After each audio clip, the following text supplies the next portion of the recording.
श्री दुर्गा सप्तशती पाठ द्वितीय अध्याय। देवताओं के तेज से देवी का प्रादुर्भाव और महिषासुर की सेना का वध। विनियोग।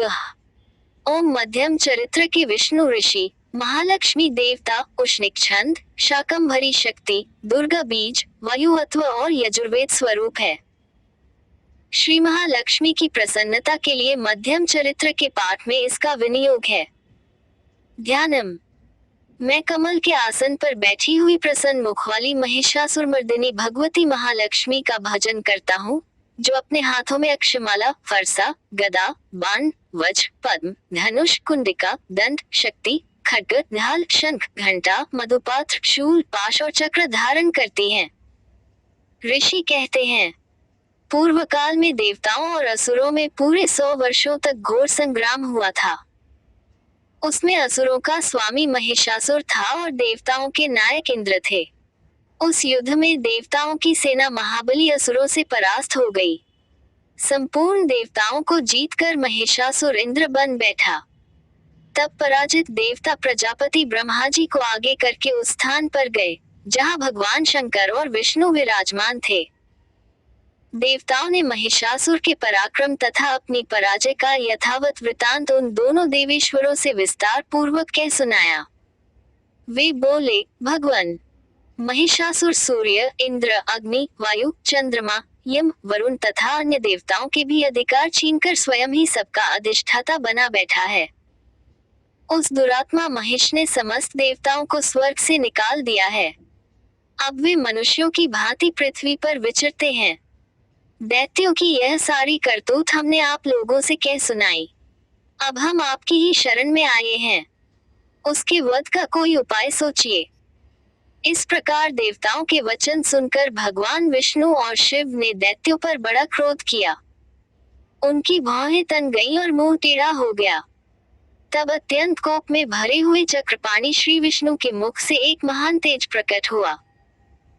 इसी प्रकार ब्रह्मा, शंकर तथा इंद्र आदि अन्यान्य देवताओं के शरीर से भी बड़ा भारी तेज निकला। वह सब मिलकर एक हो गया। महान तेज का वह पुंज जाज्वल्यमान पर्वत सा जान पड़ा। देवताओं ने देखा, वहां उसकी ज्वालाएं संपूर्ण दिशाओं में व्याप्त हो रही थीं। संपूर्ण देवताओं के शरीर से प्रकट हुए उस तेज की कहीं तुलना नहीं थी। एकत्रित होने पर वह एक नारी के रूप में परिणत हो गया और अपने प्रकाश से तीनों लोकों में व्याप्त जान पड़ा। भगवान शंकर का जो तेज था, उससे उस देवी का मुख प्रकट हुआ। यमराज के तेज से उसके सिर में बाल निकल आए। श्री विष्णु भगवान के तेज से उसकी भुजाएं उत्पन्न हुई। चंद्रमा के तेज से दोनों स्तनों का और इंद्र के तेज से मध्य भाग कट प्रदेश का प्रादुर्भाव हुआ। वरुण के तेज से जंघा और पिंडली तथा पृथ्वी के तेज से नितंब भाग प्रकट हुआ। ब्रह्मा के तेज से दोनों चरण और सूर्य के तेज से उसकी अंगुलियां हुई। वसुओं के तेज से हाथों की अंगुलियां और कुबेर के तेज से नासिका प्रकट हुई। उस देवी के दांत प्रजापति के तेज से और तीनों नेत्र अग्नि के तेज से प्रकट हुए थे। उसकी भौहें संध्या के और कान वायु के तेज से उत्पन्न हुए थे। इसी प्रकार अन्यान्य देवताओं के तेज से भी उस कल्याणमयी देवी का आविर्भाव हुआ। तदनंतर समस्त देवताओं के तेज पुंज से प्रकट हुई देवी को देखकर महिषासुर के सताए हुए देवता बहुत प्रसन्न हुए। पिनाकधारी भगवान शंकर ने अपने शूल से एक शूल निकालकर उन्हें दिया। फिर भगवान विष्णु ने भी अपने चक्र से चक्र उत्पन्न करके भगवती को अर्पण किया। वरुण ने भी शंख भेंट किया। अग्नि ने उन्हें शक्ति दी और वायु ने धनुष तथा बाण से भरे 2 तरकस प्रदान किए। सहस्र नेत्रों वाले देवराज इंद्र ने अपने वज्र से वज्र उत्पन्न करके दिया और ऐरावत हाथी से उतारकर 1 घंटा भी प्रदान किया। यमराज ने कालदन से दंड, वरुण ने पाश, प्रजापति ने स्फटिकाक्ष की माला तथा ब्रह्मा जी ने कमंडलू भेंट किया। सूर्य ने देवी के समस्त रोमकूपों में अपनी किरणों का तेज भर दिया। काल ने उन्हें चमकती हुई ढाल और तलवार दी। क्षीरसमुद्र ने उज्ज्वल हार तथा कभी जीर्ण न होने वाले 2 दिव्य वस्त्र भेंट किए। साथ ही उन्होंने दिव्य चूड़ामणि, दो कुंडल, कड़े, उज्ज्वल अर्धचंद्र, सब बाहुओं के लिए केयूर, दोनों चरणों के लिए निर्मल नूपुर, गले की सुंदर हंसली और सब अंगुलियों में पहनने के लिए रत्नों की बनी अंगूठियां भी दी। विश्वकर्मा ने उन्हें अत्यंत निर्मल फरसा भेंट किया। साथ ही अनेक प्रकार के अस्त्र और अभेद्य कवच दिए। इनके सिवा मस्तक और वक्ष स्थल पर धारण करने के लिए कभी न कुम्हलाने वाले कमलों की मालाएं दी। जल्दी ने उन्हें सुंदर कमल का फूल भेंट किया। हिमालय ने सवारी के लिए सिंह तथा भांति भांति के रत्न समर्पित किए। धनाध्यक्ष कुबेर ने मधु से भरा पान पात्र दिया तथा संपूर्ण नागों के राजा शेष ने, जो इस पृथ्वी को धारण करते हैं, उन्हें बहुमूल्य मणियों से विभूषित नागहार भेंट दिया। इसी प्रकार अन्य देवताओं ने भी आभूषण और अस्त्र शस्त्र देकर देवी का सम्मान किया। तत्पश्चात उन्होंने बारंबार अट्टहास पूर्वक उच्च स्वर से गर्जना की। उनके भयंकर नाद से संपूर्ण आकाश गूंज उठा। देवी का वह अत्यंत उच्च स्वर से किया हुआ सिंहनाद कहीं समा न सका। आकाश उसके सामने लघु प्रतीत होने लगा। उससे बड़े जोर की प्रतिध्वनि हुई, जिससे संपूर्ण विश्व में हलचल मच गई और समुद्र कांप उठे। पृथ्वी डोलने लगी और समस्त पर्वत हिलने लगे। उस समय देवताओं ने अत्यंत प्रसन्नता के साथ सिंहवाहिनी भवानी से कहा, देवी तुम्हारी जय हो। साथ ही महर्षियों ने भक्ति भाव से विनम्र होकर उनका स्तवन किया। संपूर्ण त्रिलोकी को क्षोभग्रस्त देख दैत्यगण अपनी समस्त सेना को कवच आदि से सुसज्जित कर हाथों में हथियार ले सहसा उठकर खड़े हो गए। उस समय महिषासुर ने बड़े क्रोध में आकर कहा, यह क्या हो रहा है? फिर वह संपूर्ण असुरों से घिरकर उस सिंहनाद की ओर लक्ष्य करके दौड़ा और आगे पहुंचकर उसने देवी को देखा, जो अपनी प्रभा से तीनों लोकों को प्रकाशित कर रही थी। उनके चरणों के भार से पृथ्वी दबी जा रही थी। माथे के मुकुट से आकाश में रेखा सी खींच रही थी तथा वे अपने धनुष की टंकार से सातों पातालों को क्षुब्ध किए देती थी। देवी अपनी हजारों भुजाओं से संपूर्ण दिशाओं को आच्छादित करके खड़ी थी। तदनंतर उनके साथ दैत्यों का युद्ध छिड़ गया। नाना प्रकार के अस्त्र शस्त्रों के प्रहार से संपूर्ण दिशाएं उद्भासित होने लगी। चिक्षुर नामक महान असुर महिषासुर का सेनानायक था। वह देवी के साथ युद्ध करने लगा। अन्य दैत्यों की चतुरंगिनी सेना साथ लेकर चामर भी लड़ने लगा। 60,000 रथियों के साथ आकर उदक नामक महादैत्य ने लोहा लिया। 1 करोड़ रथियों को साथ लेकर महाहनु नामक दैत्य युद्ध करने लगा। जिसके रोए तलवार के समान तीखे थे, वह सिलोमा नाम का महादैत्य 5 करोड़ रथी सैनिकों सहित युद्ध में आ डटा।